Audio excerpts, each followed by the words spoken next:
Assalamualaikum warahmatullahi wabarakatuh. Perkenalkan nama saya Arif Maulana. Saya dari Universitas Cyber Asia, Prodi PJJ Manajemen S1, kelas MJ703. Di sini saya akan membawakan PPT tentang manajemen strategik.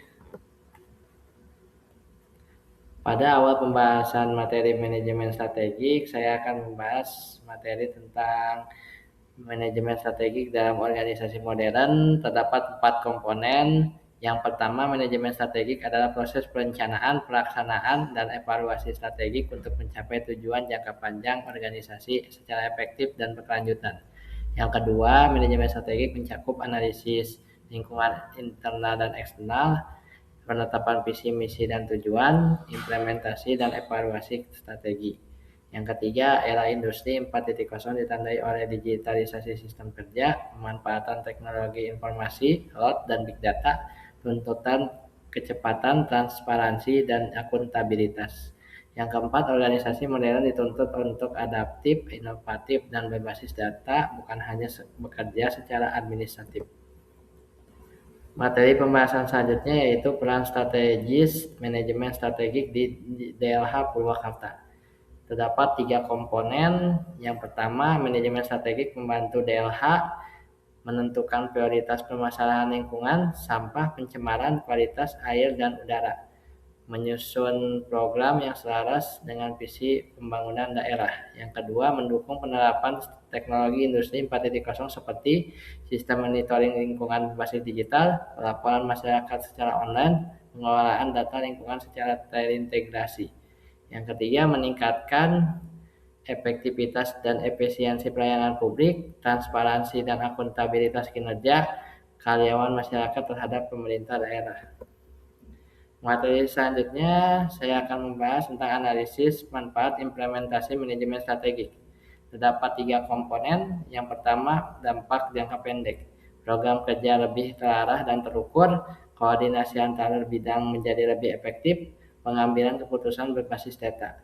Yang kedua, dampak jangka panjang. Peningkatan kualitas lingkungan hidup di Purwakarta, terbentuknya budaya kerja profesional dan inovatif, peningkatan daya saing dan citra daerah.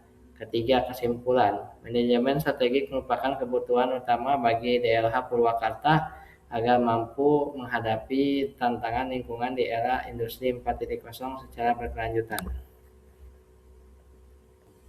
Materi pembahasan selanjutnya yaitu variasi proses perumusan strategi bisnis.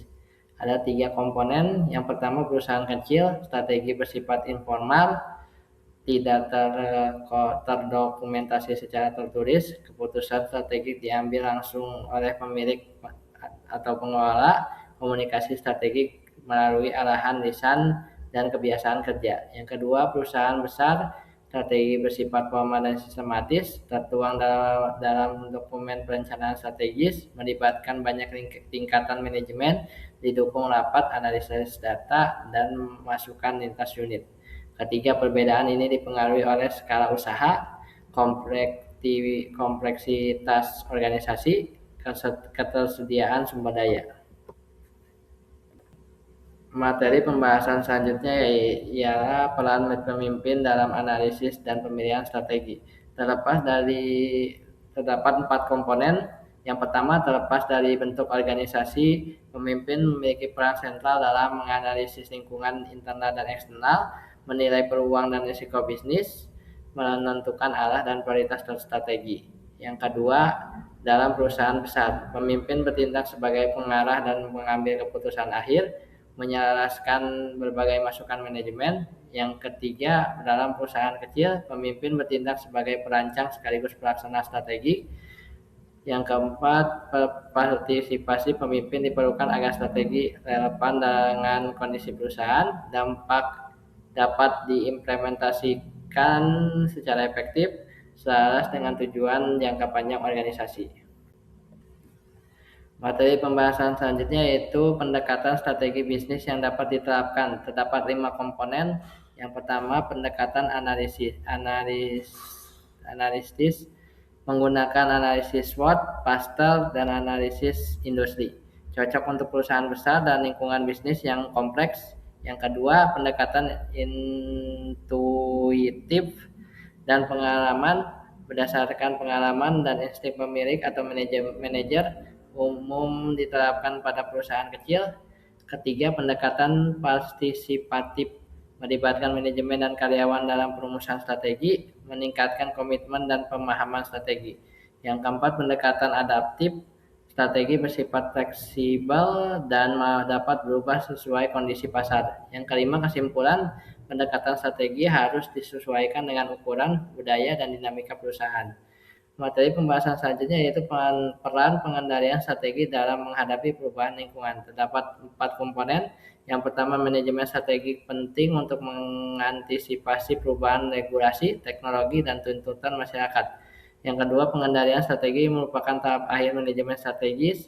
Yang ketiga, tujuan pengendalian strategi memastikan implementasi program sesuai dengan perencanaan strategi daerah, DLH, mengukur pencapaian visi misi dan tujuan DLH Purwakarta, mengidentifikasi penyimpangan dalam pelaksanaan program lingkungan.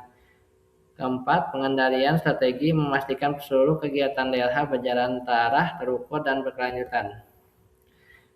Materi pembahasan selanjutnya yaitu penerapan pengendalian strategi dalam program DLH terbagi menjadi 3 komponen. Yang pertama, pengendalian strategi dapat diterapkan melalui penerapan indikator kinerja utama yang disebut IKU pada pengelolaan sampah, pencemaran, dan kualitas lingkungan, monitoring rutin program seperti pengelolaan TPS, pengawasan limbah, dan kebersihan lingkungan, evaluasi kinerja secara berkala, bulanan, dan tahunan. Yang kedua, pengendalian strategi membantu DLH menilai efektivitas pelaksanaan kebijakan lingkungan, mengoptimalkan penggunaan anggaran dan sumber daya, menyesuaikan program dengan kondisi lapangan dan kebutuhan masyarakat. Yang ketiga, proses ini mendorong pengambilan keputusan berbasis data dan fakta. Materi pembahasan selanjutnya yaitu manfaat pengendalian strategi dalam meningkatkan kinerja DLH. Terdapat 3 komponen. Yang pertama, dampak jangka pendek. Program kerja lebih fokus dan sesuai target. Penyimpangan pelaksanaan dapat segera diperbaiki. Koordinasi antar bidang DLH meningkat. Yang kedua, dampak jangka panjang. Peningkatan kualitas lingkungan hidup di lingkungan hidup di Purwakarta. Terwujudnya tata kelola lingkungan yang akuntabel dan transparan, meningkatkan kepercayaan masyarakat terhadap kinerja DLH. Yang ketiga, kesimpulan, pengendalian strategi adalah kunci keberhasilan implementasi manajemen strategis DLH Purwakarta. Materi pembahasan selanjutnya yaitu tantangan persaingan bagi Dinas Lingkungan Hidup. Yang terdapat 4 komponen. Yang pertama, persaingan kompetitif tidak hanya terjadi di sektor swasta tetapi juga pada sektor publik.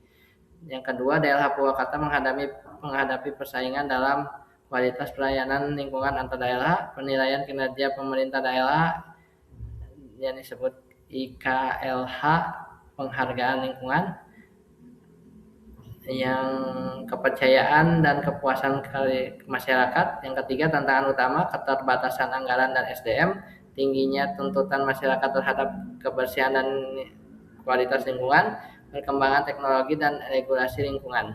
Yang keempat, kondisi ini menuntut DLH untuk memiliki strategi yang tepat dan adaptif. Materi pembahasan selanjutnya yaitu alternatif strategi DLH dalam situasi kompetitif. Ada 4 komponen. Yang pertama, strategi diferensiasi layanan. Mengembangkan layanan lingkungan berbasis digital, pengaduan online atau monitoring, menonjolkan keunggulan program lingkungan khas Purwakarta. 2, strategi efisiensi operasional, optimalisasi anggaran dan sumber daya, peningkatan koordinasi lintas bidang dan lintas instansi. Ketiga, strategi kolaborasi dan kemitraan, kerjasama dengan masyarakat swasta dan komunitas lingkungan, program CSR untuk pengelolaan sampah dan penghijauan. Yang keempat, strategi dipilih berdasarkan kondisi internal dan tantangan eksternal DLH. Materi pembahasan selanjutnya yaitu manfaat strategi kompetitif bagi DLH Purwakarta. Ada 3 komponen. Dampak jangka pendeknya, pelayanan lingkungan menjadi lebih cepat dan responsif, program kerja lebih fokus dan terukur, peningkatan partisipasi masyarakat. Yang kedua, dampak jangka panjang, peningkatan kualitas lingkungan hidup daerah, penguatan citra dan reputasi DLH Purwakarta, meningkatkan daya saing daerah dalam pembangunan berkelanjutan. Yang ketiga, kesimpulan, alternatif strategi yang tepat menjadikan DLH Purwakarta mampu menghadapi persaingan secara efektif dan berkelanjutan. Cukup sekian materi dari saya. Semoga bermanfaat bagi kita semua. Saya tutup dengan wabillahi taufiq wal hidayah. Wassalamualaikum warahmatullahi wabarakatuh.